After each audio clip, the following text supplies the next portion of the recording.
Well, hello everybody. Today we have a very special video on the channel, and I'm going to try to keep this intro short so we can get right into it. But Camera Tim and I have been planning a color page workshop in DaVinci Resolve. The color page is something that has always eluded me, and I feel like I understand some things, but I don't ever have a clear sense of direction. So I've been talking with Tim to walk me through how a professional or a grown-up or an adult would use the color page. So that's what this is. And before you skip ahead, there's a couple disclaimers I want to mention. One, this was recorded live. This workshop, seminar, whatever you want to call it, was intended to be interactive. I wanted to give people in the community an opportunity to ask questions along with me as we went along. So what that means is a couple things. For one, the recording quality isn't going to be super crisp. Is it going to detract from you learning things in the color page? I don't think so, but if that is an issue for you, I totally understand. For twos, you might notice that there might be a few technical issues throughout. This is Tim and I's first go around at doing something like this, so I've gone ahead and gone through the VODs and done my best to clean things up where I can, remove sections that didn't feel needed, and mute things when they felt like they needed to be muted. But again, there might be a few moments that feel a bit weird in the recording. And if you want the full unedited recording, I'll go ahead and leave a link to Tim's full stream right here, as well as all of his socials and handles in the description and in the pinned comment below. And the last thing that I'll mention is in the bottom right hand corner, you'll notice it'll either say Wampus POV or Tim POV. We each gave each other access to each other's desktop throughout this recording and this stream so that I could share Tim's screen as well as sharing my own. So that way people could follow along in my stream, and then I could also show people what I was doing and how I was processing things. Again, in the edit, I've gone ahead and done my best to swap to each when it feels appropriate, or even just swap to Tim's stream when it feels appropriate. If you guys want to be involved in a future one of these, because there will be a second go around, the Discord is the best place to be. It's where I tend to hang out more often. It's where I do a lot of my alerts and notifications. I try to stray away from social media. So please come by, join the Discord. And without further ado, please enjoy the Coloring with Tim workshop. Here's the color page. So we're going to start by talking about the tools that you're probably going to use the most. And that is the primaries tools over here. If the stream lags, sorry. But your primaries tools here are what you're going to spend probably 90% of your time on when you're in Resolve. So your lift, gamma, gain, and offset are basically your primary color tools that allow you to maneuver exposure or color using different types of math. So normally when you hear lift, gamma, gain, and offset explained, you hear lift adjusts primarily the shadows and then the highlights the least. Your gain is your highlights the most and your shadows the least. Your gamma is like your midtones the most. And then offset is everything equally. Now, there's a couple things going on here. One, let's look at our waveform over here. If you go over to this spot on your in Resolve, you'll see the little waveform button here. If you click on this and then open up your waveform, and I can maximize this just so it's easier to see, and I can show you all of them at the same time, but we're primarily going to look at the waveform here. Your waveform is actually what's showing your exposure in the entire image from left to right. So meaning whatever is showing on this left side is what's showing up here, and what's showing up on the right side is showing up over here. So by default, when you open up can you walk through how to open up your scopes and get it to look like that again? Yes. So on your scopes, if you go to this button right here, for some reason it's hiding my mouse when I zoom in. I'm not sure why it's doing that, but it's the expand button. Yeah. If you look right here, if you click on the expand right here, then you can extend it. And then that'll give you by default, it's a 4-way view. And really the two that I use the most often are your waveform and vector scope. Sometimes I'll use Parade as well, but I'll explain exactly what these do, because these are actually really simple tools to read, but they are also very crucial, because the reason scopes are very, very important, no matter what kind of monitors you have, what setup you have, is these scopes will always tell you the same exact thing, no matter what kind of computer you're on. So you're always going to get the same exact data here, as opposed to like if you look at something on a computer monitor or a laptop or MacBook or your phone, your image is probably going to look a little bit different on every single one, right? But on your scopes, you always see the same information on the scope. So it's a way to actually have a very distinctive reference for or a very defined reference. So the waveform showing our image from left to right, but it's also showing the exposure of the image from black to white. So if we look at our waveform here, we'll see that it's showing 0 to 100, and different waveforms will show it differently. Those are just kind of, I don't want to say arbitrary numbers, but you can change them to different types of numbers, but it doesn't really matter.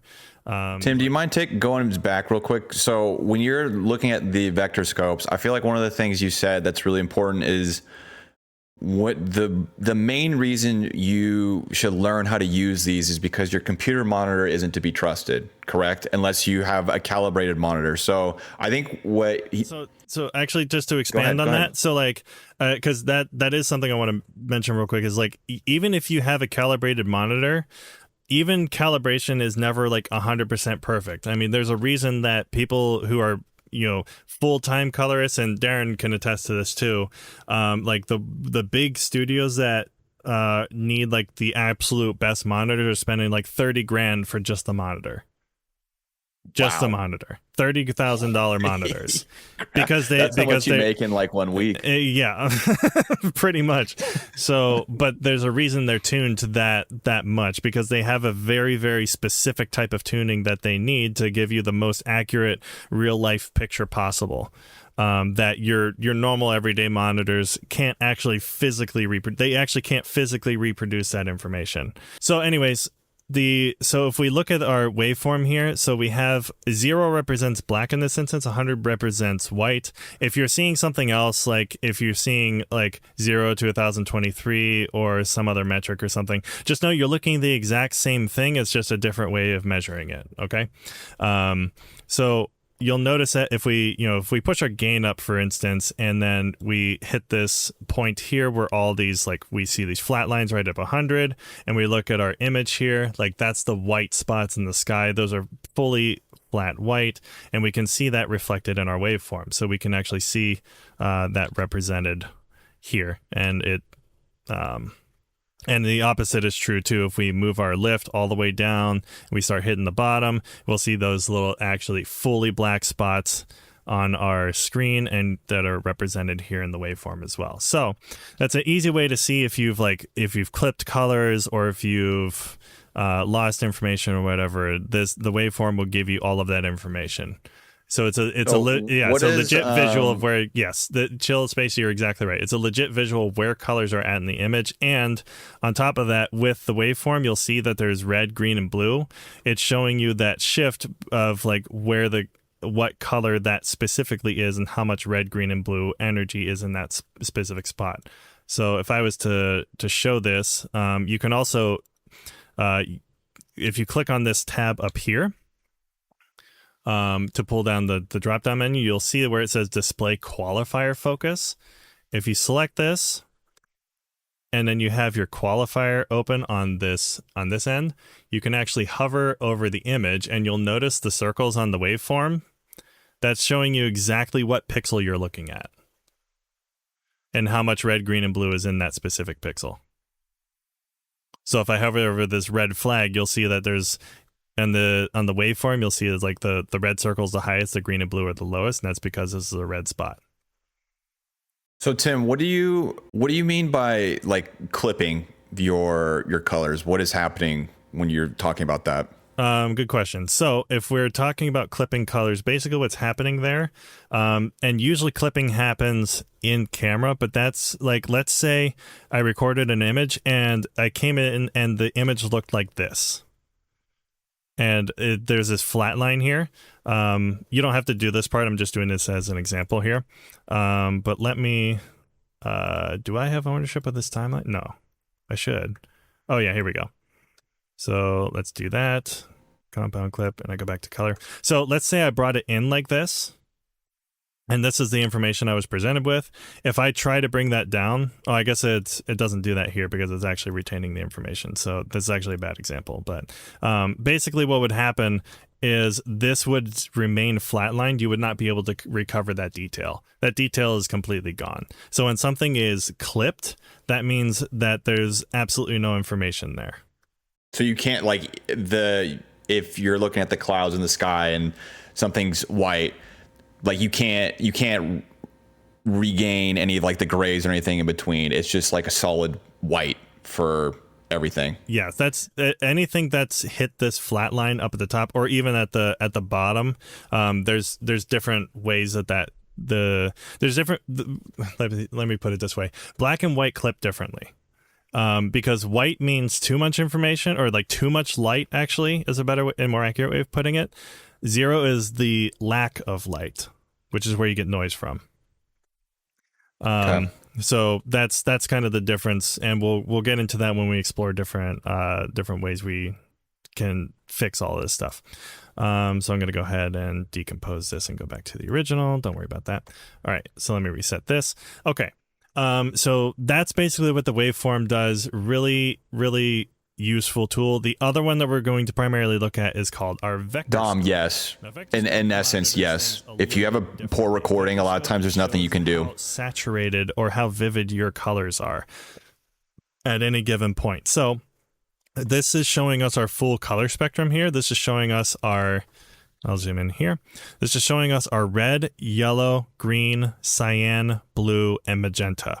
Because in a light space, there's, we have our monitors, which we see we have red, green, and blue, right? Well, the opposite of red, green, and blue is cyan, magenta, yellow.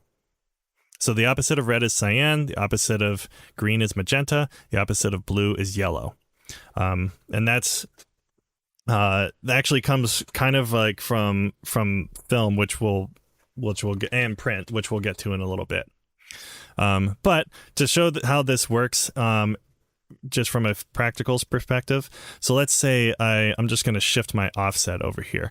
If I shift it up towards red, you'll see as the image becomes more red, you'll see that point moving much more towards the red.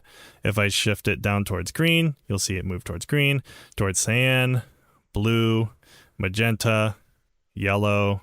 You get the gist. So the other thing that this vector scope has that's really useful, if we pull this drop down as well, and when this is closed down, all this stuff is still accessible in this window. So you can still find everything here. But what I find really useful is you can actually hit this 2x zoom, and this will give you an easier way to see your colors. It basically magnifies the signal. There's also this skin tone indicator, and we'll play with this when we get to the interviews portion, but this is not a rule. This is a guideline. I want to stress that this skin tone indicator is not a rule. It is a guideline. There we go. So, but this is a good way to see like where your skin tones are at any given point. So you have this nice little line here. Okay. Sleeves had a question that I'm also curious as well. On your vector scope, are true white and black dead center of the vector scope? Yes, and this is a good time to explain it. So let's say I bring my saturation all the way down. Now I just have a solid white dot in the middle. There's no color. If I push saturation all the way up, you see how it goes, like starts to blow up. Yeah. So again, this is showing like more saturated, no saturation. So that's your vector scope in a nutshell. So, and again, you can do the qualifier focus as well to see what point you're looking at. So if I pull up that qualifier thing again, and I point it at any point here, you can see that circle is showing what exact color on the vector scope or what pixel I'm looking at. So if I look at the blue sky, it shifts over towards blue. If I go to the red flag, it shifts up towards red. If I look at the green, shifts over towards green / yellow. Yep. Now your parade is basically the same exact thing as the waveform, except the parade will split your red, green, and blue signals instead of overlaying them on top of each other. So that's really all that means. So parade is really easy to understand if you understand the waveform. It's just a different way of viewing the same thing. And then your histogram is basically how prevalent a pixel is at any given value. So 100 is white, 0 is black, and then so this is saying how much green you have at this spot, how much red you have at this spot, how much blue you have at this spot. I find the histogram a little bit less useful, but some people really like it. But it's there, and now you know what it does. All right. So now, are there any other questions before we move on to actually talking about the color management aspect? Because we're going to talk a little about color management before we actually go into like the whole grading thing. Okay, so I have so for my own understanding, when we're talking about reading and using scopes, primarily, would you say like your wave? Do you prefer the waveform over the parade? Do you use both? Like, I'm sure you'll talk about it more, but like, do you kind of have all 4 scopes open at once? Do you like hot swap to them while you're working on specific things? Because I feel like I can probably read it for the most part. It's more of like knowing when to use which scope when. Yeah, so I usually have them. So because I run multiple monitors, it just automatically has. So if I did dual screen right now, so I'll show this on stream here. So if I did dual screen and I got to switch my secondary display to which monitor is it? I think it's this one. Yes, I got it right. So if I switch over to here, yeah. So if you see on this screen, it just kind of automatically lays all 4 of them out for me. I don't have to have them pulled out in a separate window. But what I will do is the first thing I'll do is gravitate towards waveform, because the first thing I do is make sure my exposure is correct in any given image. And then vector scope is what I do when I'm trying to figure out my color balance. So they do have different use cases, and waveform, you can actually still kind of technically figure out color balance stuff, but the vector scope is a much more valid tool for that, just because it's you're looking at your colors and how vivid they are and where they're at specifically. Waveform, it's a little harder to tell. So waveform I use for just monitoring exposure at any given point in the image. Vector scope I use for monitoring where my colors are at. Okay. Did you see Gengar's question? Gengar's question. I didn't really understand 10 parts. Yes, kind of. So the way to think about the 0 to 10, or again, it's an arbitrary number essentially, but you're basically looking at the exposure of the image from black to white. So if let's just say I brought this whole entire thing down to black, then all my waveform is here at the bottom, right? Oh, you can't even see that. Hold on. So the waveform's at the very bottom, right? And there's absolutely nothing in the image. And now you see everything's up here at the top because everything is white. And then if I, reset this, now I'm seeing everything in between. So the brighter the pixels are, the higher it's going to be on here. The lower the value of pixels are, the lower it's going to be on the waveform. Hopefully that explains it a little bit better. Does the 0 and 100, do those represent value, luminance, brightness, luminance? Okay. Luminance and brightness in this instance, you can consider them interchangeable. Okay. But because you can change them. So like if you're looking at a 10-bit scale, this is what it would look like. So it would look like 0 to 1023, because that's how many shades of color there are in a 10-bit scale. And a 12-bit scale, it's like 0 to 4095.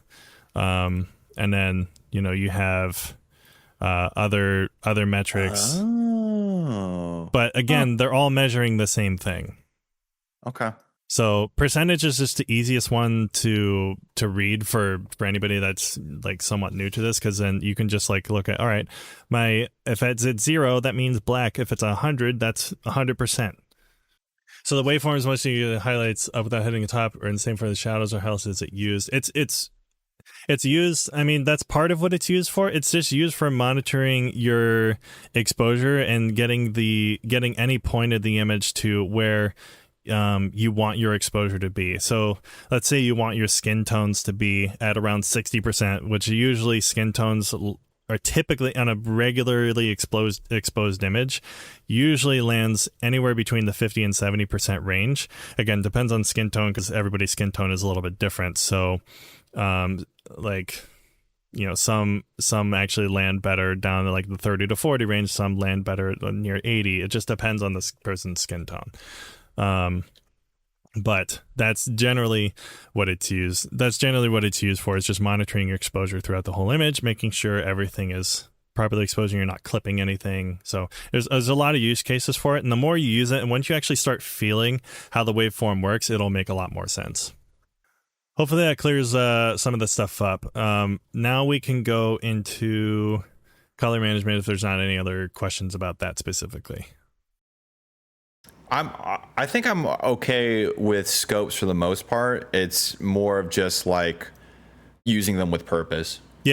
Yeah, and again, it just takes getting used to it. And once you feel, again, I'm going to emphasize the word feel, because that's a lot of what color is just feeling your image. You'll feel how the waveforms and vector scopes are treating the image when you, or not how they're treating it, how they're reading the image as you're moving it. So clipping is when you lose data. So like there's no information there. It's just pure white or pure black. That's what clipping is. Okay, so color management. Now, I'm going to go full screen for a second. Actually, no, I'm not going to go full screen. I'll keep it here. All right, so you'll notice that we have a flat-looking image here. And you'll notice I'm starting with a lot of this conceptual stuff because it's going to help us understand how we actually use our tools a little bit later. So you'll notice we have a flat-looking image here, and that's because this is not actually what the image looks like. Now, try and stay with. Hopefully, you guys can stay with me for this one, because this kind of can feel a little bit confusing. But if you've ever heard the term log footage or Rec 709 or all this stuff, the whole thing with shooting flat images, or what is considered log space, is you're actually capturing well, not necessarily capturing, but you're recording information that your displays can't actually physically show. Now, what do I mean by this? Let's go ahead, and I'm just going to pull up. You don't have to pull up this part. I'm just going to show this for example here. All right, so I'm going to look at this thing right here, right? Let me see if I can show. Okay, I'm gonna take this grid off because it's not important. Dom, okay. That's not bad advice for just first learning. This little curve, but I wouldn't use it as like a rule of thumb. This represents what our eyes can physically see. Okay, so this is a representation. Here, I'll pull up an image online just so it's easier to see. And you don't have to understand how all these triangles and all this stuff works. It's not really important. But what is important is, so here, this is a better example here. So you see this big, huge piece of color. Everything that's like actually in color represents what our eyes can physically see. Now, if we take a look back at this, you'll see this smaller triangle inside of here. This smaller triangle called Rec 709, this represents what our displays can physically show. Oh, okay. And so that triangle changes based off of what your like what would you call it? The space that you're editing on or rendering to? Yeah, so that's why everybody says, like, do Rec 709, Gamma 2.4. The Gamma is just your exposure curve, but Rec 709 is the color space that your monitors. There's also like P3 and a couple other ones that are similar that other displays use. But for the most part, vast majority of the displays that you're looking at are showing Rec 709 because that's what they are physically capable. There's actually like physical limitations to how displays are actually able to render things. So when your cameras capture light, I should say, it's capturing, they all have a different way of doing it, which is what makes this like really confusing. But let's just take, if you're doing Sony S-Log3 for an example, or you're capturing the Sony S-Log Gamma, whatever, that's what it's capturing. So this is capturing stuff that, like, it's some of this, like, our eyes can't even physically see some of the colors that it captures. How did you do that again? How did you swap to the... I clicked on this and then went additional gamut. And again, okay. You guys don't have to do this part. I'm just doing this purely for representation. And there's a big reason why I'm showing this. But, we can go and let's look at Panasonic's V gamut. So it's like slightly different. It's capturing different colors. Or if we go to like Canon's, Like Canon's capturing other stuff. So this is whoa, why Canon's is big. Well, it looks big, but it's like an exponential thing, so it's not quite as big I as have you the think. same So, problem. anyways, there you go. That's the spirit. All right. So, but this is the whole reason for showing you guys this, and then also this is DaVinci wide gamut, and it's also very massive as well. This is our working space, which we'll talk about in a bit. But anyways, I show all of this to let you guys know that like what's happening when you are bringing a log state image into Resolve and you look at something that's really flat. You're not actually looking at the real image that it was captured. You're looking at something that's like your display is looking at this wide space, and now it's just going to clamp it down into this Rec 709 triangle, which is why it looks so flat. Now, if anybody here has ever heard of color space transforms, this is how we work with that, because Resolve can see all the data. It's all in there. But it doesn't have a way to represent it because it has no idea intuitively, unless it's a raw image. It has no idea intuitively like what this is. So we have to look. Log is a recording hack. Yes, that's a big clarification. So before I get into color space transfer, I'll go back a little bit further. So when cameras are capturing light, they're capturing light in what's called a linear domain. So if you've ever seen like a light bulb, for instance, or let's take two light bulbs, for instance. So you have a light bulb that's 800 lumens and you have a light bulb that's 400 lumens, right?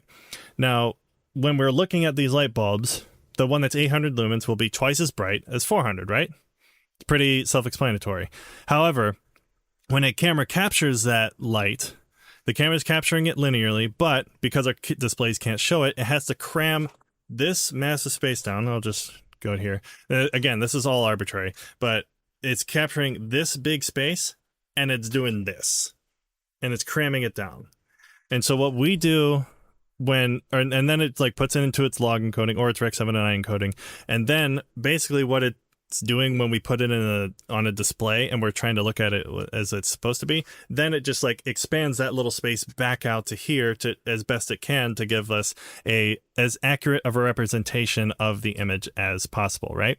That's actually physically what's happening. So cameras are capturing linear light. It's cramming that data down in here to something it can actually like use and capture, either in Rec 709 or in log encoding. By the way, hi Creative Video Tips. Anybody hasn't seen Chadwick's YouTube content? The man's an absolute genius.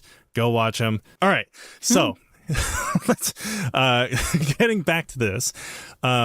So we know we can use the data. So if we bring in a color space transform right here, we know exactly what this image was shot in. So I actually did this earlier today, funny enough, just as a fun little thing. We can put on a color space transform and we can tell it that we shot it in Canon Cinema Gannett as the input color space. Yes. Question. Yes. Mr. Tim, how do I know what my footage was shot in? Yeah, ask your DP. Well, what if I don't have a DP? What if I work for a gaming YouTuber who just said, "Can you please make this bang?" and then they give me footage? So that's where it's like, if you don't have any sort of reference, you can kind of figure out by some of the like if you have metadata in the footage, that's always really helpful, because sometimes you can figure out like, okay, this is what this camera is because they have a specific naming convention or whatever. So you can kind of figure out the camera type. If you don't have the information, and like let's say you have a Blackmagic ProRes file and you have to sort through like the thousands of different Blackmagic different gammas or color spaces, that can be a pain. But usually if you have somebody that does shoot in this type of log space, you need to get the information from them, or you just have to kind of make your best guess based on the file type and stuff. So let's say, because this is an area that I've had to deal with before, and it's where I've had a lot of problems with when I don't have this information to go off of, because I work with children. So let's say you do end up knowing the camera can one camera record in different color spaces. Yes. Great. Okay. Now there are some media info app can be some if metadata is baked in. Yes, that's true too. There are sometimes ways that you can pretty reasonably guess it. Like, for example, Panasonic, they have Vlog.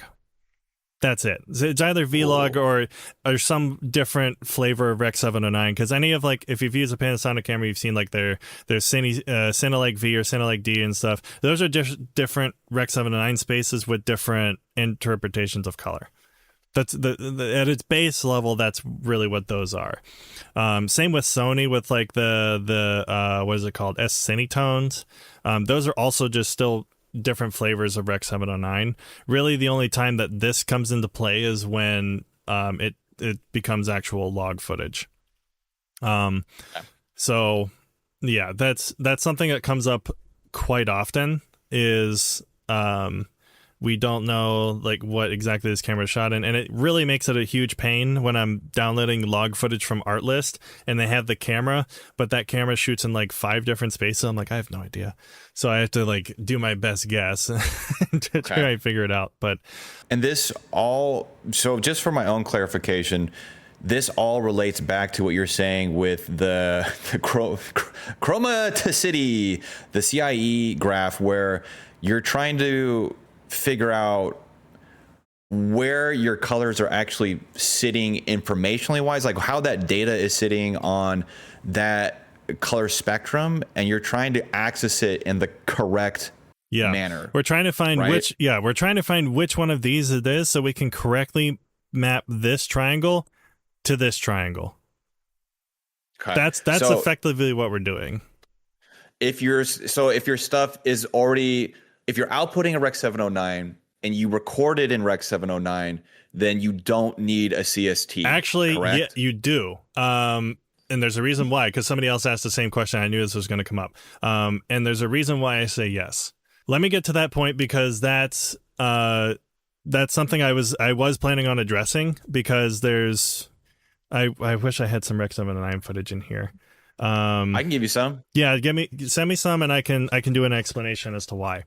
Can I just give you like a recording from like my desktop? Yes, that's fine. Okay. But this whole thing that we're doing is explaining why color space transforms, or just not even just color space transforms, because there's actually multiple ways to do this type of thing. But it's just color management in general. The real purpose of color management, and the reason why we're talking about all this, and the reason why we're going into this much detail about the thing that's not even like touching the image yet, is because we're taking something that our camera sees and we're turning it into something our display can physically show, and we're putting it in a space where if we had multiple different cameras, let's say we had a Canon, we had a Sony, we had a Panasonic, and I've had multiple instances where this was the case. Some shot log, some shot Rec 709. You want to be able to put all of that stuff into the same exact space, so that when you're doing all of your grading and touching all of your tools react the same exact way, regardless of what camera source it came from. That's the whole purpose of this. If I'm digesting what you're saying correctly, back here, I'm going to speak for my audience opposed to yours, because I feel like your audience is probably more working professionals. I think a lot of people that tend to come to my channel normally are like YouTube, we do OBS recordings, etc. So what you're saying though is that, let's say you have different kinds of footage. So you got Rec 709, you've got Sony Super Gamma 37 or whatever, and then Canon 69. If you're trying to work with these different groups of footage, the goal is to set up a workflow that is predictable, because otherwise what's going to happen is, if you don't standardize how you start this process, when you go about altering your images in a way that you want to work in a specific way, it might not do it the way that you would like it to. Yeah, that's pretty accurate. Yes. So because I'm seeing in the chat, a lot of people are saying that I'm seeing a lot of the same comments, and I promise I'm going to get to this in just a second. And I'll explain why doing color management to Rec 709 footage is extremely beneficial. So let's really quick turn this into the space that it's supposed to be, so we can actually see what it's supposed to look like. So we have our Canon Cinema Gamma right here, our input gamma up here, because I know the chat's kind of blocking it a little bit. Our input gamma is going to be Canon log 2 or C log 2. And then our output color space, I'm going to change this in a second, but we're just going to see what our image actually is supposed to look like. Our output is what everybody probably predicts, Rec 709. Output gamma, you can either do 2.2 or 2.4. I prefer 2.4. Usually 2.2 is for web delivery, 2.4 is for broadcast. I'm not going to go too much into that, but I'm going to do gamma 2.4 for now. But now if you look at the image, we have a much more reasonable looking image. Like, we went from log to Rec 709, and now this is actually a lot closer to what it actually looked like. So 2.2 is for like YouTube video. Generally, yes. There's a whole other discussion on that. If we want to talk about it after the session, we can. But I have actually had a couple issues exporting 2.2 to YouTube because it tags it improperly. So that's a whole other discussion where we won't get into gamma tags today. It's not the point of this session. What is the point, man? What is the point? Is everything. Okay. So now, but this is essentially what we've done is we've gotten our Canon log footage and we put it into the space that our display is capable of showing, right? So we're going to expand on this a little bit more. So now we're actually going to completely wreck this, but also fix it at the same time. So instead of output color space to Rec 709, let's go ahead and do output color space to DaVinci wide gamut. And then our output gamma is going to be DaVinci intermediate. So it should look... So we've done that. We've put in DaVinci wide gamut. Now it looks flat again. What the heck? So now if we press Alt-S, or Option-S on a Mac, that'll create a new node. Instead of just dragging this and doing that whole thing again, we can just go ahead and copy this, Control-C or Command-C on a Mac, and paste. And then we can just hit this swap button on our color space transform. And then we can go back to the whole Rec 709 Gamma 2.4. And now our image looks exactly the way that it did before. Now, does anybody have any guess as to why we're doing this, other than the people that actually already know this?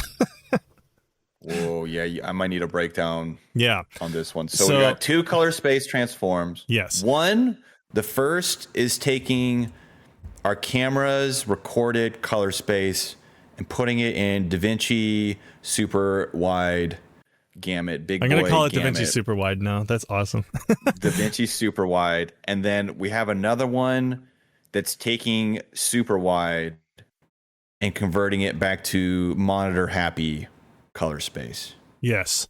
Domback, you are very close, so we can do something in between. Is that linear? Not quite, Lobo.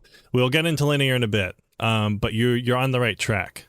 Adjusting the color space is something to see more color. That's actually a very good way of putting it. All right, so you guys are basically on the right track. So depending on what color space you're in, because you guys are so smart. My stream, us here in Wampus land, we're so smart. We're going from this triangle, we're putting everything into this triangle, which it looks like it's smaller because of this whole thing, but this is actually a larger color space. You'll just have to take my word for that. So we're putting everything into this triangle, and then we're taking it from this, and then going down to Rec 709, right? Okay. That's what we've just done. So here's why we do this. Let's go ahead and put a node before, by pressing Shift-S, and then one node after using Alt-S. Okay, so one node before the second CST and one after it. Yes. Okay. So you should have your second color. Yeah, so you should have your color space transform here, and then you should have a node before it and a node after it. All right, now... Okay. Watch what happens on our waveform. I'm going to maximize this a bit so it's easier to see. Super waves. All right. So watch what happens when we move our let's just move our gain, the gain wheel, in the last node right here. So we're going to move this node, and we're going to move gain up. So as you can see, like our highlights are moving up, right? And we kind of hit this flat line here. Now let's go ahead and right click on this node, reset it. And now let's do that same exact thing, except in this node, the second node, before the color space transform, do that same adjustment with gain. Watch what happens to your waveform. Holy piss. Does everybody see it? It like It rolls off. Yeah, it's like a parabolic, almost like compression of it. Yeah. So what's actually happening is we're working, because this node is working in a significantly larger space. It's working with many more colors. So you're actually, instead of, let's say, in this node right here, in this one that's like after the CST, you're working in this 0 to 100 range. You're working from 0 to 100 when you move gain. That's why as soon as you move this up and it hits the top, it just flatlines. But in this node, in DaVinci Wide Gamut, you're not working from 0 to 100. You're working more like 0 to 10,000. That's what's happening. That's how much you make in a week. So that's why whenever we move this up, we're not flatlining. There's still detail here. So I can actually zoom into this and see like, oh, I know it's probably going to be like YouTube compressed like crazy, but there is still detail here, and you can see on your waveform, it's not flatlining. So you have much more room to work with. And somebody already kind of got ahead of it by saying linear. But because we've color managed this, we can actually go a step further with this. So before we go into that, go ahead. Yes. So when you say color managed, that all that means is that we've set up the two color space transforms correctly.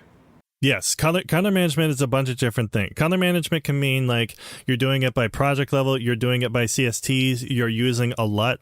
All of that is a form of color management because you're managing colors that are in one space and you're putting it into a different space. That's what color management is in a nutshell. And you're taking it from this.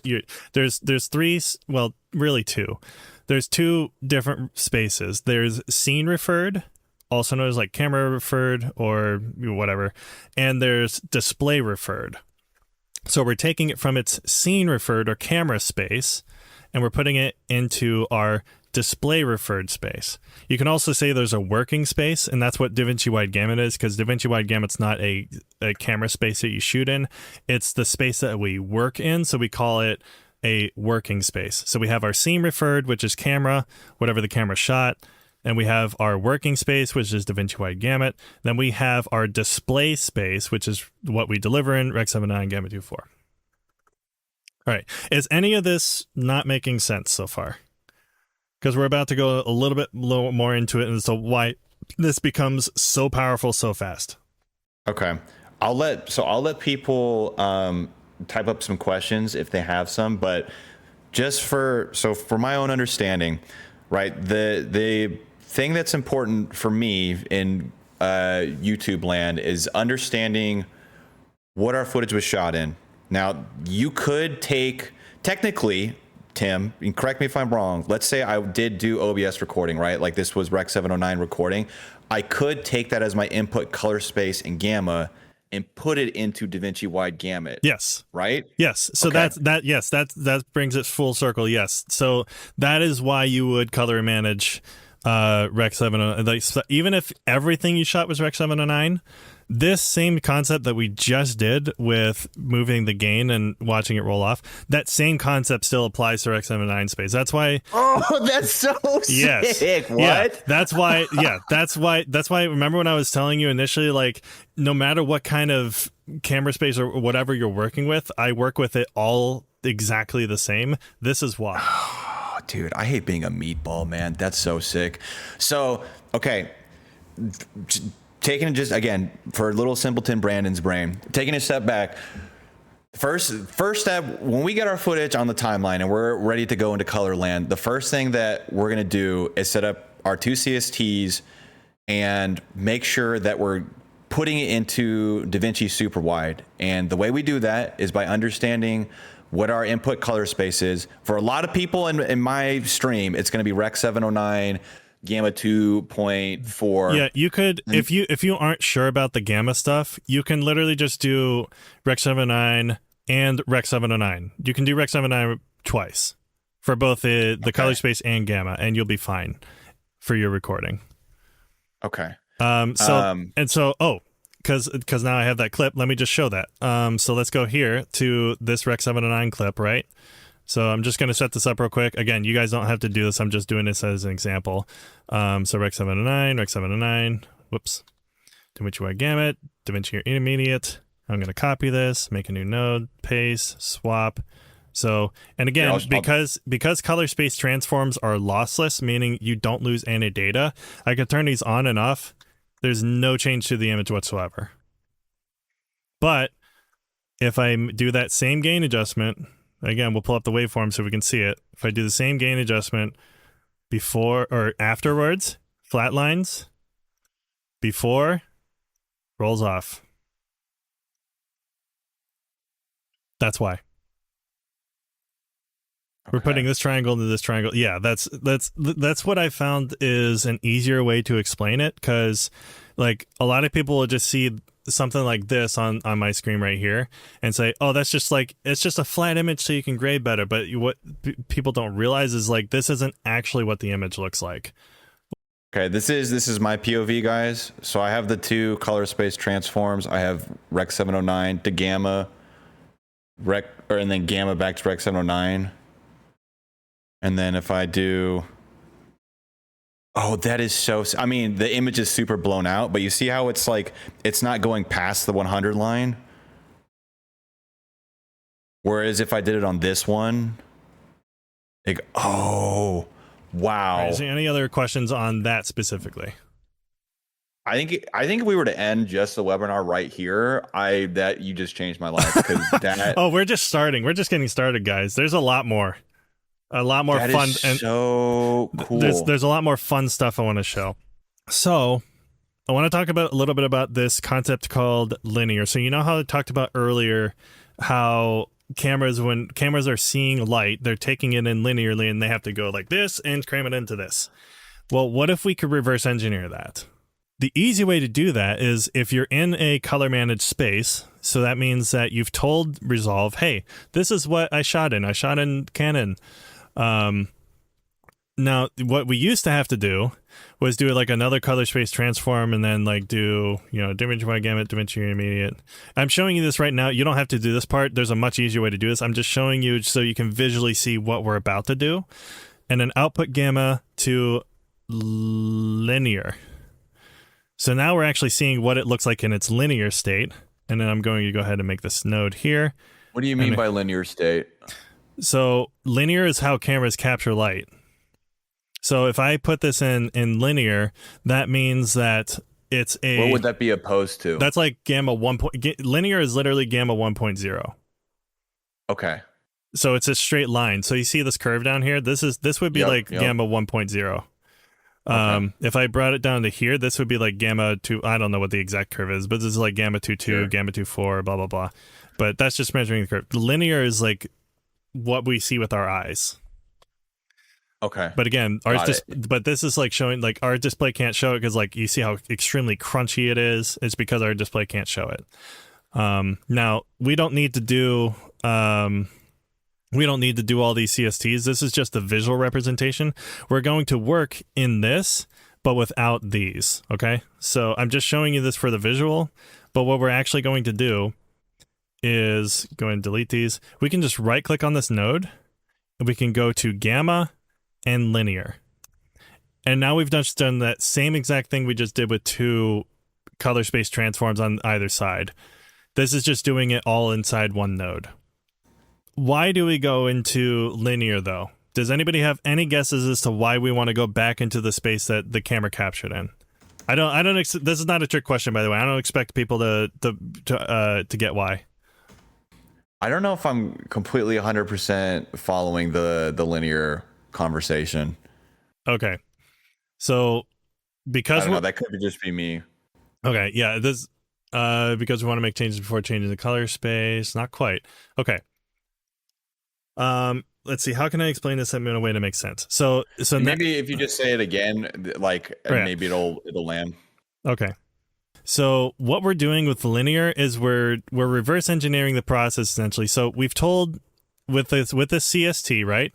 We've told Resolve what we've shot in. So we've shot in Canon Cinema, Canon C-Log 2.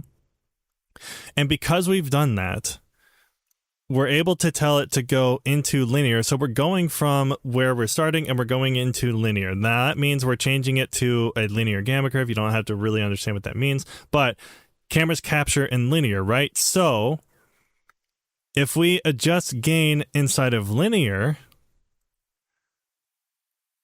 now look how different our waveform responds. Do you know what's happening here? We are adjusting exposure exactly how we would adjust exposure in camera. This is simulating this is photometrically accurate exposure adjustments right here. That's what this is. Yeah. So if I was to adjust exposure in camera, this is exactly what it would look like. The reason that that's really, really nice is because, is this like saturation versus lumen? No, not quite.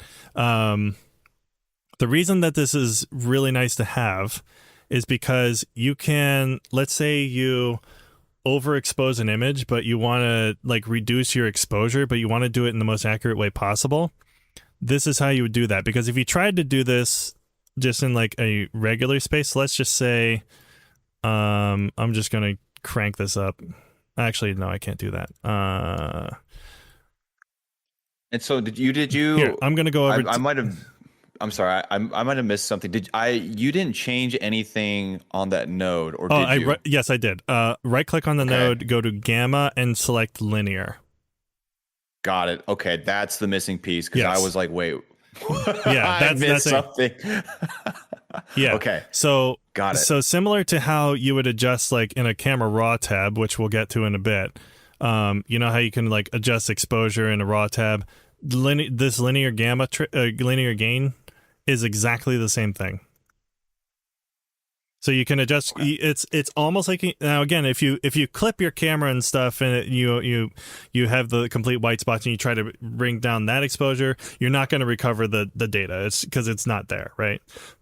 But you can still like actually get something that's as accurate of an exposure adjustment as you can get. Because like if I was to go into Wampus's footage here and I wanted to try and bring down his exposure a little bit, well, that kind of works, but it also makes it kind of look flat. Or if I wanted to like increase my gain or increase my offset here, like that's kind of moving everything in a way I don't really want it to. But if I put this node into linear, right, notice how the blacks are retained. You're a freaking genius. You know that? So like all my black space, like of course this is a noisy shot, but that's not the point. But like you can notice these black areas, they still maintain their character. So it's like I can push exposure up quite a bit, and we still have our black areas maintained because this is simulating how we would increase and decrease exposure in camera, as opposed to like if I reset this entirely, now I'm not in linear, and then I tried moving this up. Notice how like now all these darker areas are like becoming more flat. Yep, and noisy, and the noise is being increased, and you can see it very much on the waveforms, like it's lifting our blacks up a lot. But if we do gamma linear, increase gain, notice how blacks are they're being maintained much more cleanly because we're doing a more accurate adjustment. Okay. So, all right. I was going to ask a question. I'm sorry, I totally forgot. Go ahead. No, you're good. There's an additional thing we can do with this too. So it's not just for exposure. There's an additional thing that this becomes really, really useful for. So we can do linear gamma and move our gain and exposure, But what if our white balance is wrong? Let's go back to Wampus's clip here, and we'll just quick questions. When you're doing the linear gain changes, is there a reason why you're only using the you might have said this and I missed it, the gain primary wheel? Yes. Because gain is a multiplier. So actually I forgot to mention this at the beginning. Lift, gamma, gain, and offset are just basic math adjustments. Okay. So whenever actually, let me just explain this. I'll get back to the linear thing in just a second. This is actually a good segue. Let me show you something kind of cool that's I find fun because I'm a nerd. But you before you do that, Tim, do you mind seeing if anybody people have just questions, or do you want to get a drink of water real quick? Because brother, you have been spitting information. I can go all night. I can. Okay, all right. I just want to give you a chance to catch your breath. No, I'm okay. You've been. No, I've gone 5 hours before without it. And it's probably not healthy, probably not the best idea, but I've done it. All right. So, all right, again, you don't have to copy this. This is just for example, right? So I'm going to turn off my webcam so you can see this better. So we have our lift, gamma, gain, and offset, right? They are just mathematical adjustments. That's all they are. So if I increase my gain is literally just a multiplier. That's why gain starts at 1, because anything multiplied by 1 is the same number, right? So if I set gain to 2, that means that this center point right here, where it's at 50, this center point will be 100 if I move gain to 2. Like your slope. Yep. So I put gain to 2. And now, 2 point whatever. But yeah, that middle point right here, that was 50. Now it's 100 because it's doubled. And then lift is the same thing as gain except the inverse. So it moves. It's 1 over. Yes, it's 1 over. Exactly. So if I move lift, see how it moves the exact same way, but the inverse direction. That's why lift moves this, because lift will never touch pure white, and gain will never touch pure black. You notice that? Whenever I move lift, white does not move. Whenever I move gain, black does not move. Okay. So anything that's perfectly black, gain will not touch because black is 0. If anything multiplied by 0 is 0. And lift is just it's the same thing, but just pure white. Blah, right? Mm-hmm. Blah, blah, blah. Mm-hmm. Gamma is interesting. Gamma is an exponential adjustment. So you'll notice as we move, and you can see how it makes a little curve here. All right. Yeah. So yeah. So you notice what two things are not moving? 0 and 1, the black and white point. Yeah, exactly. Yes. That's 100% correct. Gamma will not move black and white, but it'll move everything in between. So in Brendan's brain, Billy got it. I was doing an equation, if your output was Y, your lift and gain would be a constant out in front, and then X would be whatever that variable is, and then your gain is an exponential term. So it's like that. It's in Brandon brain that works. It's actually much more complex than how I think of it, but yes. Okay. But yeah, that's how I'm the. Yeah, no, that's right. You're exactly right though. Okay. All right. Now, as a fun little test here, I'm going to move offset. Does anybody want to take a stab at what mathematical operation offset is doing? Just by looking at this. It would be a constant, so it would be the plus B. Addition is right. Yes. You got it. I was just waiting for chat to catch up with it. But yes, addition is correct. Offset is addition. Can you do that one more time? I boofed on my stream. Yeah. Addition of yeah. Or I guess in some ways that Galdo Hendrickson likes to put it, it's the addition of positive and negative numbers. That is offset. But yeah, that is correct. So that is lift, gamma, gain, and offset in a nutshell. You can also use this to determine your contrast as well, so you can physically see what your contrast is doing. And you can adjust your pivot point to see like how it moves contrast. Now, the funny thing is like I rarely use the contrast curve, but you can see what it does. All right, I've got it figured out. So the equation is y equals c over d times whatever your x pixel is, raised to the a power, which is your gamma, plus b, which is your offset. Are we talking about middle gray? We have not talked about middle gray yet, but we might get to it. We'll see. We're geniuses. All right. Yes, you did great. What is different? You change exposure on the log color wheels. So those are different. So the funny thing is, like, are you guys following me? It makes sense to me. I'm in. I got it. Learned. The difference is like these knowledge acquired. Part of the image, not the whole image. That's really the biggest difference. Or same with the HDR wheels. They only touch a part of the image, not the whole image. Okay. So the other advantage we have with working in linear, not just with exposure, but we can also adjust our white balance. So let's go. I'm actually going to go back to your clip because this is actually a better way of showing it. So if let's say we accidentally like messed up our white balance here, this is where we could actually go down here and bring in our vector scope. And I'll go ahead and hit this drop down menu down here, or not that one, this one, the drop up menu, and hit show skin tone indicator. That way I can better see where his skin tone is at, and maybe it's like a little red or the overall tone is a little warm. Now, not going to get too much into what this parameter does here, but whenever I adjust stuff in color, I will usually turn my loom mix off. Loom mix basically is just in short, again, you don't have to understand this part. It's not super important, but it's the amount of influence the luminance channel on your lift, gamma, gain, offset, and just your curves in general has on the overall red, green, and blue mix. So if I as an example, like if I move just the here, I'll do this so you can see it better. So if I move just this luminance channel, we're just moving the luminance up and down. But if I turn loom mix off, then this will have no effect whatsoever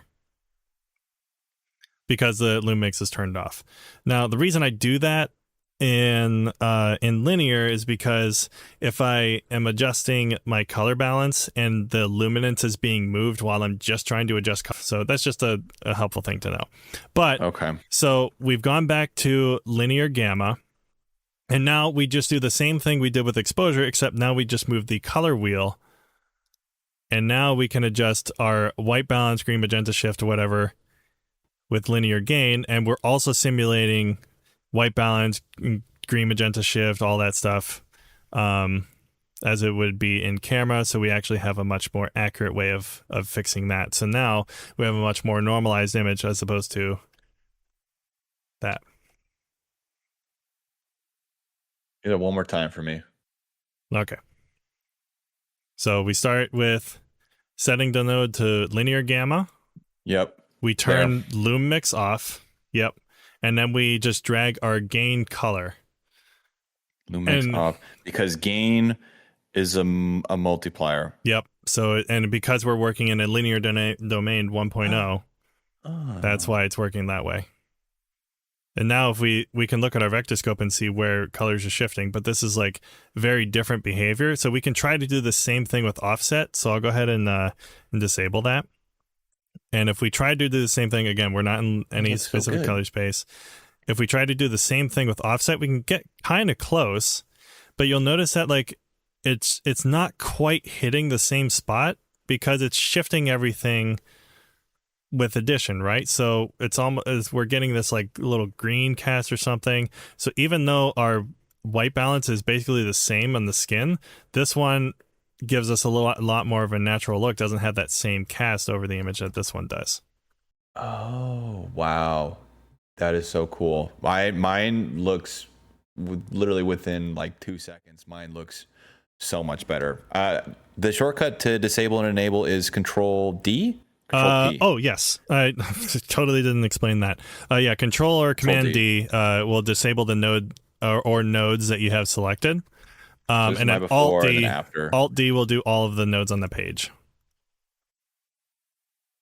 Wow. Yeah, it looks so much. So, okay. The question that people probably aren't asking or saying, but probably do, including good old B. Rannon over here, is, so do we do this to white balance every time as opposed to changing temp and tint? Yes. So here's the interesting thing about the other parts of the primaries. So temp and tint are also multipliers, but just in those respective areas. They're literally just gained. Okay. They're literally gains for just those colors. Temp, tint, On the blue yellow space. Right. So theoretically, you could probably just move the temp and tint in that space and it would function the same way, but you're moving two different things and that becomes a lot more time consuming. And you can only move in one direction, whereas opposed to like if you're just moving the gain wheel, you can move in any direction and get to your destination a lot quicker. So I never touch temp and tint ever. Okay. Dom has a good question. So when you're looking to adjust your gain, what are we kind of aiming for when we're looking at our vector scope? So that is actually a good question. So that depends. If you're trying to normally, so in this part, this is the part that I would consider the correction aspect. So in this case, we're either trying to center it, or we're trying to get our skin tone in the right area, because skin tone usually is the priority. But it also depends on like if you're trying to imply a specific look. Like let's say you want to give like a nice teal look, but you want to still have like skin tone in the right spot. Like I can shift it down here, give it kind of like this little look, but our skin tone is actually still kind of correct. Well, it actually might be shifting towards magenta, but like if we shift it over here, like we can imply a look onto the footage very simply just by doing something like that. So you can use it as a correction or you can use it as a grade. But this is how I would like imply a very, very basic look. So you can use it in multiple facets. And then sleeveless has I'll address this real quick because I do want to clarify something here. So HDR wheel and global adjustment, the difference. Yeah, so the HDR global, what he means is this tab right down here. So there's the HDR wheels, and then there's the global tab, and then there's exposure here. This is the same adjustment as linear gain, but I don't use it just because I already have my nodes set to primary, so I don't have to switch between the menus. But if you were to set a node up and right click it, set the gamma to linear, that's the same exact thing as if I was here. There's a part of this I probably should have mentioned before. So let's say, all right, this one is linear. This one has nothing on it. I'm going to go ahead and branch these off real quick. All right. So this one, if I put this up to a gain of 2, so this is one stop. So the way that this is measured when you're working in linear gain is 2 to the power of 1. So basically, like every time gain doubles, that's one stop. So if I did that in this node right here, let's just go ahead and bring this exposure. This is HDR global. If I bring exposure up one stop, it's not connected. Whoops. So if I switch between these two, it's the same. So it's literally the same exact adjustment. So if HDR global, I switch it to 2 stops, I would have to set linear gain to 4. So if I set this all the way up to 4, HDR global is 2. These are the same as well.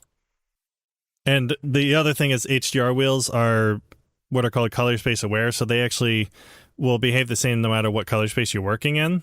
So they adjust how they behave so that no matter what color space you're working in, these wheels actually move the exact same way, which is kind of interesting. Can you explain the skin color, anything we aim to do with it? So the skin tone indicator on the vector scope, this is just a guideline.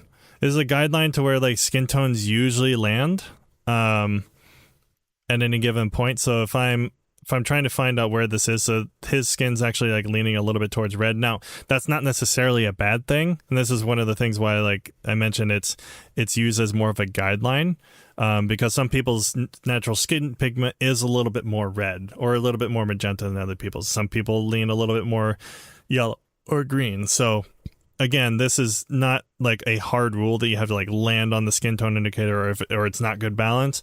It's just like an average. It's like a pretty much agreed upon standard for where skin tone usually goes. Now that we understand, like, okay, this is why we're putting an image into this space, this is how these spaces work, then it makes the rest of the stuff that we're doing, these adjustments that when we actually set up our color adjustments and we actually like, go in and do them, and like are really simple, but it takes a lot to get to that point to understand it. So all right, let me think if there's any like key things I want to bring up with all of this stuff. Oh, yes, saturation. I almost forgot about this part. Okay. This is another key thing. Okay.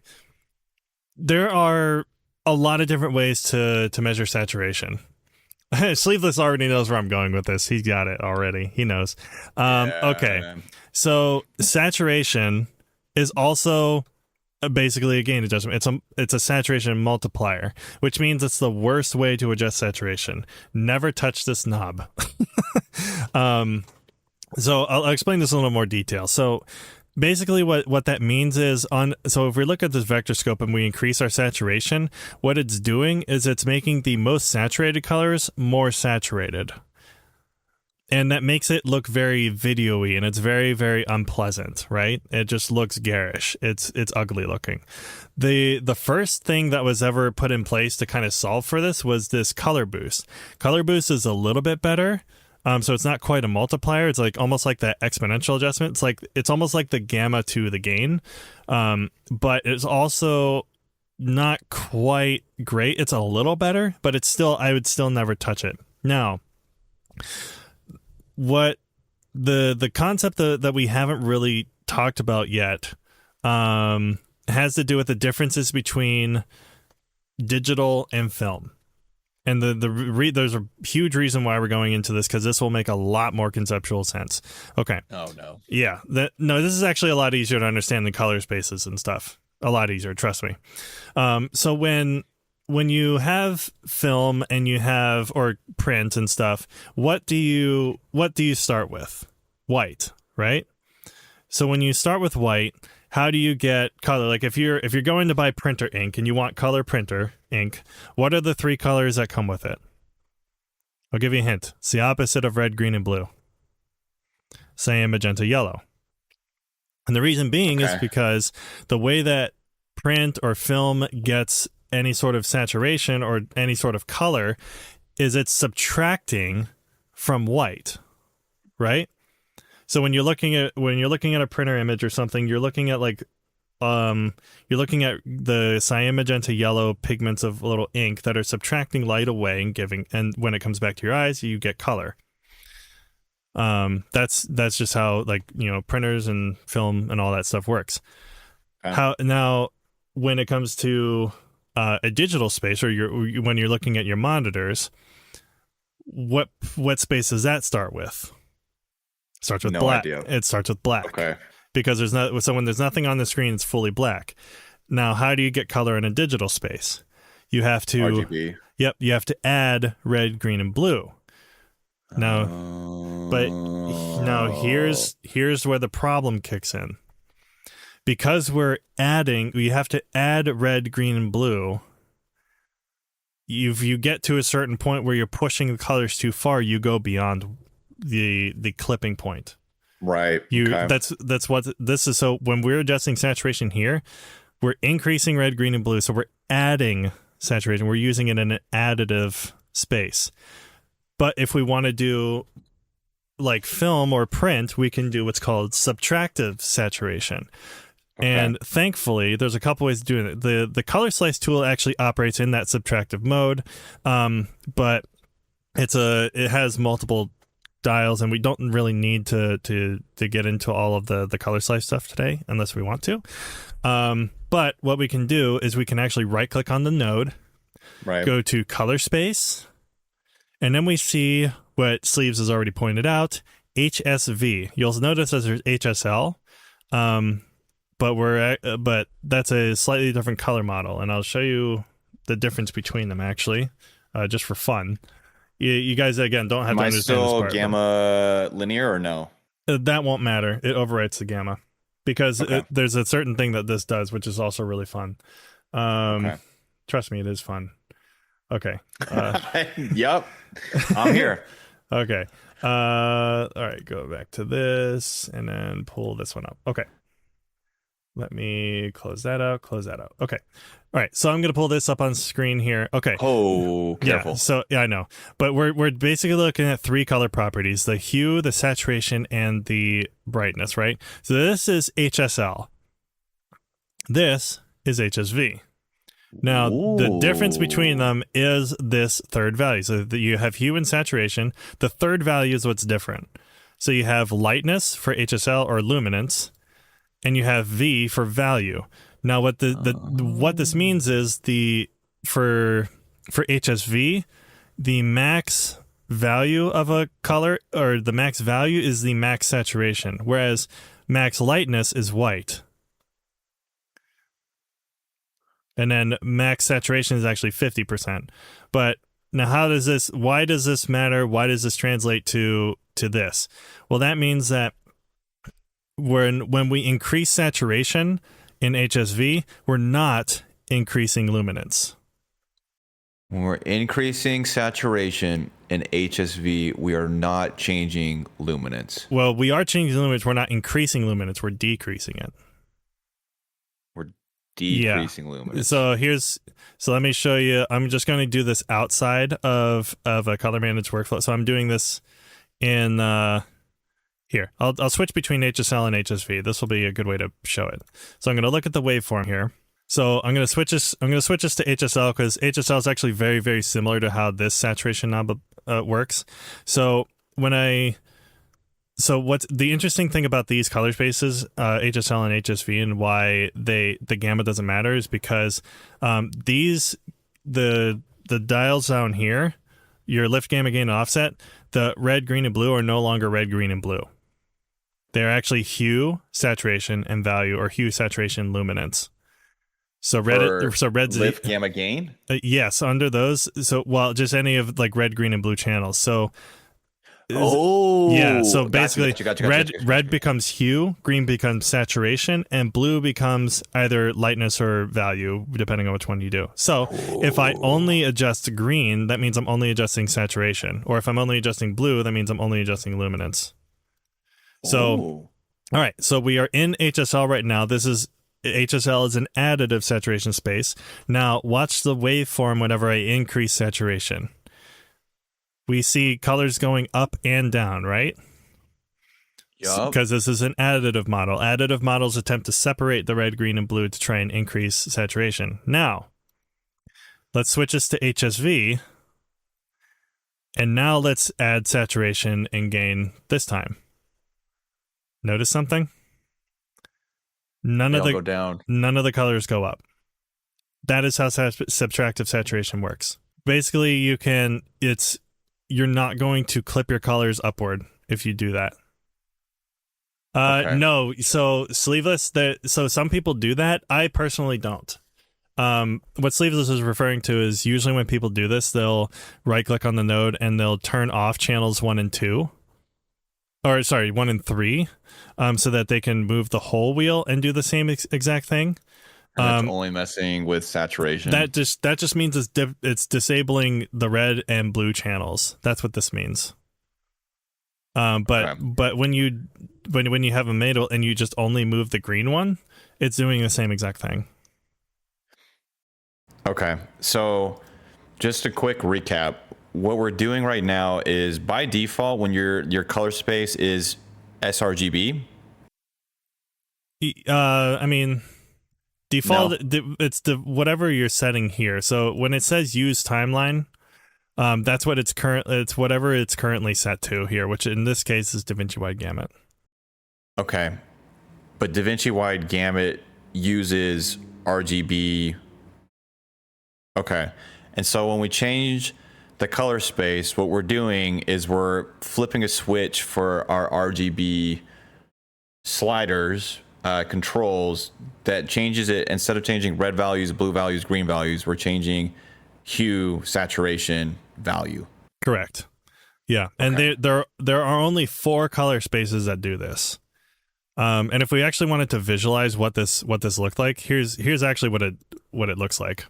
So if I put this color space transform in here, go from DaVinci Wide Gamut, DaVinci Immediate, and I'll just go straight into where is it?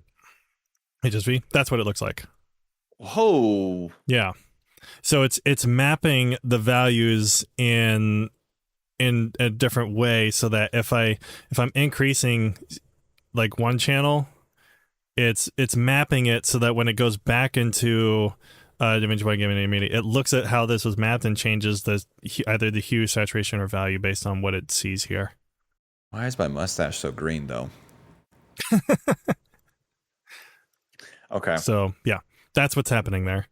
So, and that's what it looks like. So you go into that and then out of it, and then that's how we approach what we do. But yeah, so anyways, all that being said, that's why I basically only ever adjust saturation in HSV, is because like it gives us a much more like filmic type of saturation, because that's essentially, it's really close to how film actually does that. Now, you use gain because it's a multiplying. Yeah, slider. gain and gamma, but not lift or offset. Because lifts. There's an interesting answer to why this is. What is the thing that lift and offset move that gamma and gain do not? Lift and offset both move the 0 point. Yep. That's exactly it. So if you're dividing by 0, you get weirdness. Yeah, because if you increase a saturation of 0, your image breaks. Because there's no saturation. So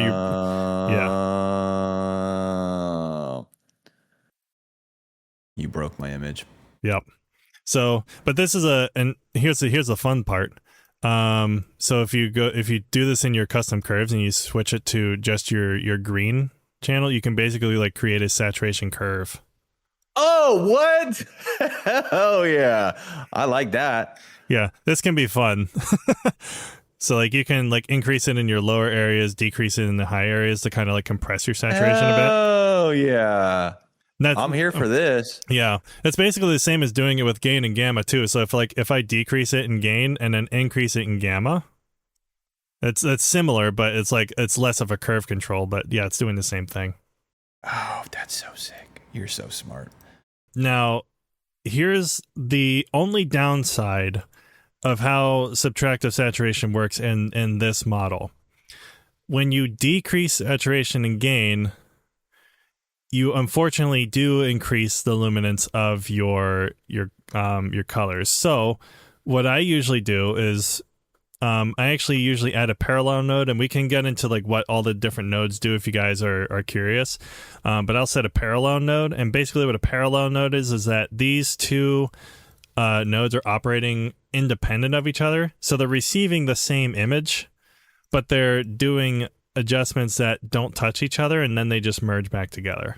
So you can do like that way, you can do stuff here, but you can do additional adjustments down here that aren't affected by this. Because every time you make a new node and you send that out to the next one, that node is receiving a new image, basically. It's the same way that Fusion works, where every time you send a one node to the next one, it's creating a new image, and then whatever adjustments you do operate on that image. The color page works the same way. How does it combine them? It uses this. It just blends them. So there's... Is it like just an average? Yeah. Okay. For a parallel mixer, yes. It basically blends them as an average. A layer mixer does not. A layer mixer uses compositing modes, but that's a little bit more than what I rarely use layer mixers because you can just right click and just select composite mode on the node itself. So, but there's still use cases. can you change the mix blend on the parallel node? Like change it to a layer mixer? Yes. So like, Like how it so blends? No. like a blend slider for like how much like my prioritizing one versus the other. I mean, what you can do is you can select either node, and then there's this this key window here. You can select that, and then on key output gain, you can bring that down, and that'll reduce that node's influence. Okay. So that's how you would do that, basically. Okay. But here's a fun little trick that I found. Are you familiar with the term density? I am in that it's mass divided by volume. Okay. So density in film basically refers to like the lowering the it's reducing luminance on more saturated colors. So you know how you have like the red is a good example, like how you can have like a deep rich red look that doesn't look like overly poppy. It's like a deep rich, almost like a refined maroon red type of look. Okay. Here actually I can show that on this one over here. So so I'm just going to increase my saturation a bit on this one. So let's say I wanted to like increase the red density on this. Just go ahead and make a new node here. I'll just do that on the color slice, but density is like, let's say I increase, so I can, decreasing density will increase the luminance of the saturated colors. Increasing density will like increase or decrease the luminance on more saturated colors. So you can, so it looks less video-y, and it's like a film attribute basically. So that's what's happening here. Changing the density increases the saturation? No, it's increasing density reduces the luminance of more saturated colors. Reduces the luminance of more saturated colors, reducing density increases the luminance. Increases the luminance on more saturated. Yeah. Colors. The more saturated the color is, the usually the more it's affected by density. But anyways, I say that Okay. I say that because if we go back to our example over here, this is just a fun thing I like doing. If I change my one color space to HSV, and then on the parallel node, the bottom one, I change color space to HSL, what I'll do is I'll subtract saturation from HSL, and then I'll increase saturation in HSV. And then if I get the net change of that, it basically is a cheap density adjustment. Okay, one more time. So the top node is HSV, bottom node HSL. Okay. So we decrease saturation in HSL, and we increase it in HSV. An equal amount? You can. That'll, if you do it in equal amount, that'll just give you a straight up density adjustment. Yes. Got it. Okay. I'm following on my own screen. So you can shape your saturation and density at the same time by decreasing it, decreasing saturation in HSL, increase saturation in HSV. There you go. Okay. Fun. Want to talk about something that is really useful when you have multiple cameras.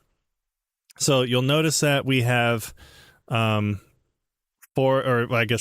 shots, because one of them, I just realized something. Have we been... I am a goon. This first shot was Apple log. That's funny. Okay. Let me change that. That's embarrassing. Okay. So the Apple log, just for clarification, the Apple log that I shot in is Rec 2020 Apple log. So we're changing our color space to Rec 2020 Apple log. Okay. So I was wondering why the adjustment looked a little weird before, but yeah. Let's go over workflow real quick. Okay. Because there's a couple more nice things that are good to have. Also, I'll talk about group nodes, and I'll talk about working with raw footage. Okay. I'll let you do your thing. I will I'll try to follow along. All right, cool. Okay, so we notice I'm just going to disable these for now. And I did that just by using the toggle enable disable clip here. All right, so we notice we have these 4 shots here in the timeline, right? The ones that all start with C. These are all Canon C-Log footage. Now, I don't want to necessarily have to do repeat the same things over and over again. So what I can do is I can pull up my clips here, and we do have a mix of raw and non-raw footage, but they're all basically the same thing. What I can do is I can highlight all of them by just clicking on one, shift-clicking the rest, and then I can right-click and then go into add into a new group. I'll just call this group Canon. And you'll notice it almost looks like nothing changed except for up here. We have 4 tabs now instead of 2. Okay, so you got your 4 clips, selected them, and then add group? Yes. Add into, you can either do current group or add into a new group. All the Canon footage. All the Canon footage specifically. Okay.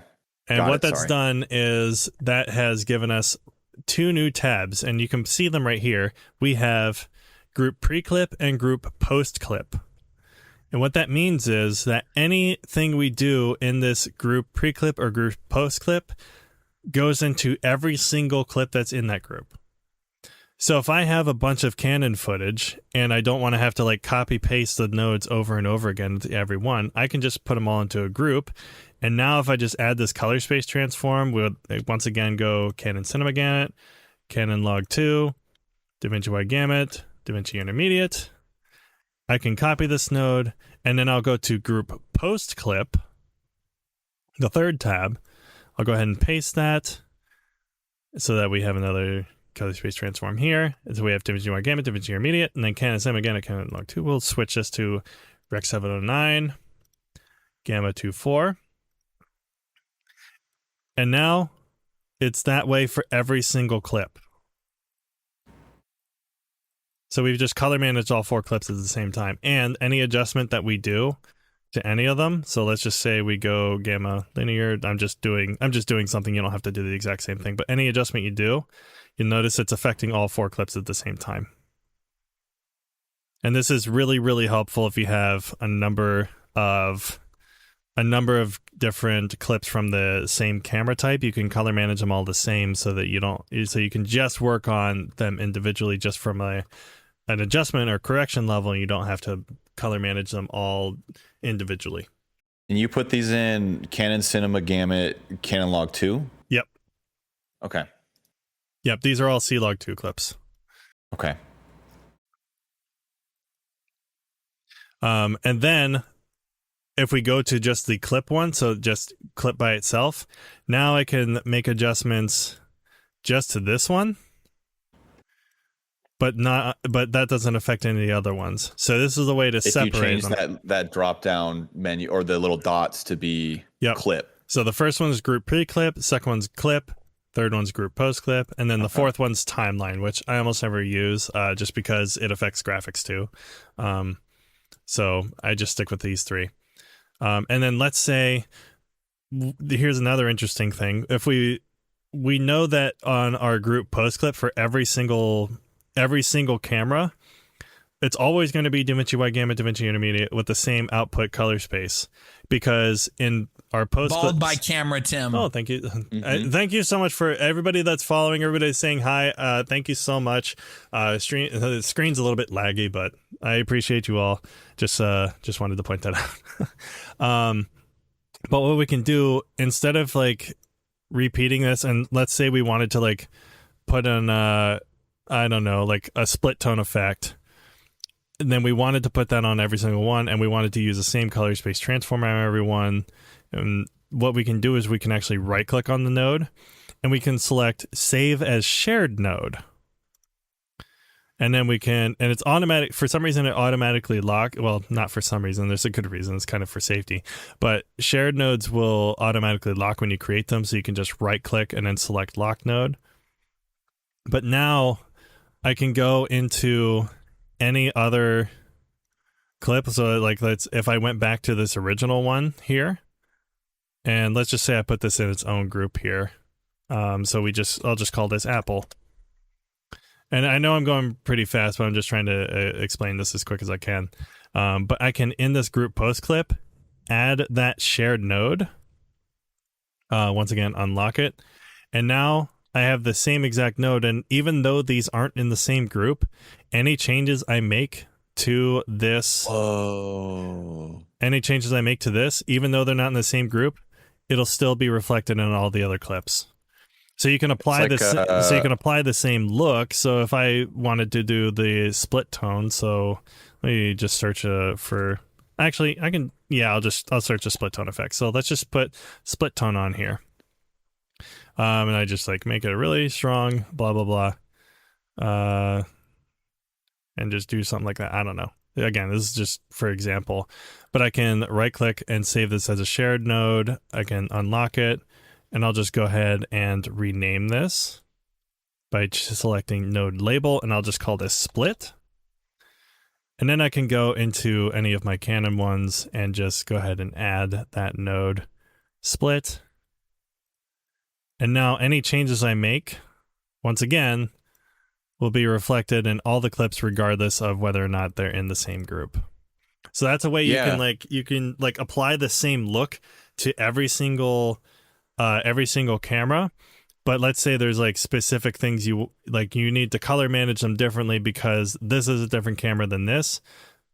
So you would group them all by camera, but then you can do like shared nodes that you can share across all of the groups, so that when you change one, you're not changing the look for just one group, you're changing them for all of them. Got it. So it's basically like instancing. Yes, that's a good way of putting it. So how about this, Tim? Unless there's something you really wanted to talk about before we close out, and I'll let you do that. Before we kind of begin to wrap things up, would you be open to just like if you were to get footage brand new? So like, let's say you just got this Canon footage. Could you maybe walk through exactly what you would do for, like, let's say these 4 sets of clips? So like, let's say just like a really simple basic color correction / color grade, and you can go as fast as you'd like, but just to kind of recap all the things that we've talked about. Okay. Yeah. So here's what I'll do. So I'll start from a fresh timeline here. Okay. So I'm going to bring in these clips here, and this timeline is actually the incorrect resolution. Lol. Okay. There we go. DCI. Perfect. Okay. So the first thing I need to do is color manage my clips or just group them. So first thing I do is go ahead and just group them all. So I'll just add to a new group. I know they're Fuji's, so I'm just going to select Fuji. And then I'm going to go ahead and bring my color space transform in here, and we'll just go Rex 2020, Fujifilm F-Log, and then we'll go DaVinci Wide Gamut, DaVinci Intermediate. And then in my group post clip, I actually have this saved as a power grade.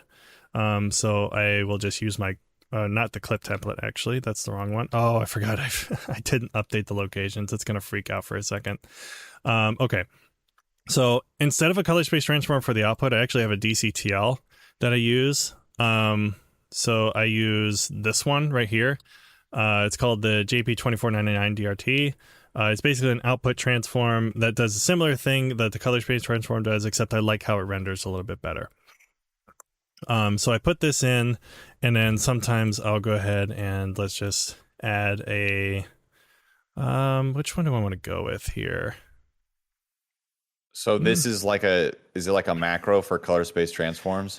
Yeah, well, DCTLs are like custom coded, like people can create their own color tools with DCTLs that you don't get natively inside of Resolve. So okay. Yeah, that takes a long time to explain. So anyways, I'm gonna go ahead and just do, I know I want to have a split tone that's somewhat like this, and so basically I'm reducing the blue and green on the high end, and I'm reducing the red and green on the low end. And this will give me kind of like a nice little split tone here, right? So that gives me the rough look. I might reduce it a little bit because it is a bit strong. And then I might even do one more. This is all on the post clip. This is all in post clip because I'm just setting up the look right now. So I want to see if there's anything else I want to do to it. Maybe I'll add the saturator in here. And again, these are different tools. That's what I'm kind of thinking, Lobo. I think in DCTLs are like user built tools. So like creating a look is that you're doing some macros, templates,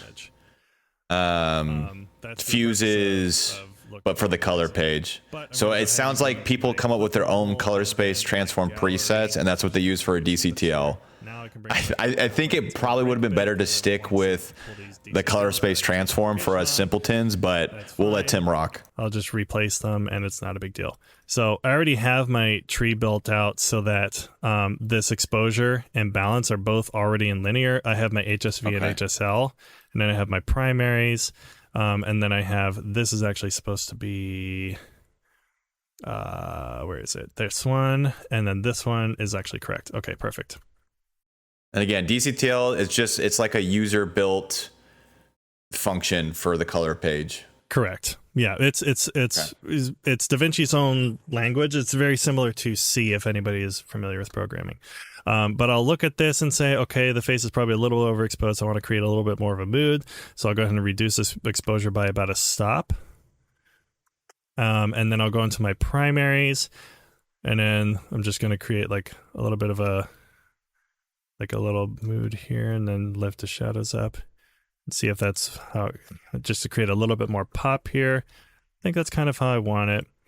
Then we'll go into the balance. I'm just going to go into my vector scope, might pull it out so it's easier to see. I'm seeing the colors of my skin is shifting a little towards the yellow side, so I'm going to go ahead into my balance, bring this over just a touch, kind of balance that out a little bit. Kind of like that cooler feel because it was snowing out there, but I want to keep my skin tone intact. There's also a DCTL I really like to use that helps me see color balance. There's also a free one that Pixel Tools, I think, created. But this allows me to see my skin tones in a... and I can see like the before and after. So if I'm looking at it and it's yellow, that means it's like on the skin tone line. If it's the magenta, that means it's shifting over towards magenta. If it's green, it means it's shifting over towards green. So this is a really good way to monitor where my skin tones are going. But that's a pretty good balance. How did you do that split view? So on this mono balance node, I can just hit split. I can check this box and it does it. Again, it's part of the coding for it. And then I'll probably increase my saturation a little bit. And then if I want to do any fine tunings, I don't know if maybe I'll just like add a power window here or something. Come on. And then I might even put this into linear too, so I can just reduce the effect of the, I have to invert that. Reduce the effect of the window a little bit, not by much. So just pull that over here. And then, I've before, never used the gradient after. tool. So that's how I would quickly tackle a grade. You're so smart and talented. Again, this isn't like a fantastic grade or anything, but that's just how I go about it and do it quickly. Yeah. So if I wanted to refine it, like I wanted to pull out my shirt a little bit more, I could You gonna pull your shirt out? Yes, pull my shirt off. Yes. So I could brighten up my skin tone if I wanted to, make it a little more saturated. Or if I wanted to I don't know, to play with the greens or something, I could do a little bit. So that makes my skin to pop out a little bit more. So it's I go and I fine tune things I think might need fine tuning. So yeah, again, it's a simple grade, but yeah. And then if I need to paste this, because now that these other ones don't have it, I can just highlight the two that don't have it, and I can either right click and select apply grade, or I can middle click. and now they have it too. Oh. And then for this one, I'll probably want to move this power window because Right. it was over here, but I can do that. And then now I notice that this one looks different, so I can actually I'll just highlight this one, and I can hit the split screen view up here at the top. Of course you can. And then select selected clips. Now I can look at them both at the same time, and they definitely look different. So I'll adjust this one at a clip level. Can you mind doing that one more time for me? Yes. I'm sorry. So first thing I do is I select both clips. So I make sure the one that's highlighted in this highlight is the one I'm adjusting. I control click this one that I want to compare it to. I go up to the split screen option right here. And then I bring then this menu to make sure selected clips is highlighted. And now I can see both of them. And so I notice that this is the one I want to match to. This one is definitely wrong. But because we have our nice little exposure and balance tools, I know, let's go to my waveform here. And it actually, you can see it splits them down the middle. So if I move the exposure on this one, it only moves the right side. So I can actually just match it. I can match it with the other one. So it's like roughly like... You're so smart. Here or something. So it's like here, roughly. And then I can go to my balance node. And then I switch to my vector scope. And you'll see this overlaps too. So I can just move this. And then I can just move this until those roughly match, like right there. And there you go. So that is how you color match shots. Yes. Dude, you're a genius. Yeah. And also, and this Tetra node, like if you're using different cameras, because like color space transforms aren't perfect, this Tetra DCTL is like the best tool that I've ever used for camera matching. Okay, I'm just going to geek out with one more thing here. I'll do it on this one. All right, so this Tetra DCTL is basically, it stands for tetrahedral interpolation. Try saying that 5 times fast, $5 to whoever can. Just kidding. So basically what this is doing, it looks really confusing, but all it's really doing is just saying, let's take our red or green, blue, cyan, magenta, yellow vector, and we'll shift it across either the red, green, or blue channel. Now, how does that look? Well, let's just say we take let's just take this red, for example. So anything in the red vector, we can move it either along the red and cyan axis, if I move this, the green and magenta axis, or the blue and yellow axis. And I can take any other color for that. So let's take cyan as an example. So let's go down to cyan. So if I move cyan red, that means it's going to move this cyan vector along the red and cyan axis. So let's just go ahead and move cyan red. Moves along that red and cyan axis, and then the cyan green will move it this way. So we move cyan green, and then cyan blue, same thing along the blue and yellow. And so this makes it really, really easy if you're looking at that split view. So if I have these up here and I needed to match them specifically, I could look at this and say, okay, I need to match this and just move it over here along this green. Oh, look, perfect. Oh. So yeah, I love Tetris. Yeah, that is incredible. If you have Studio. That's the caveat, is DCTLs are Studio only, but if you have Studio, there's a lot of good free ones that are really, really fun. Gotcha. Okay. That is color. And there you go.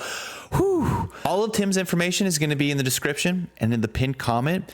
If you guys did make it to the end of this video, first, I'd give yourself a chance to digest that information, because that's what I've been doing the last few days, is just going back through and trying to understand everything Tim went over. If you guys do have questions, feel free to leave a comment or go over to Tim's channel, ask him, or the next time we do one of these color sessions, come prepared and we could try to answer some of those questions for you guys.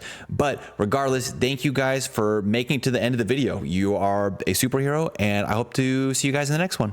Peace.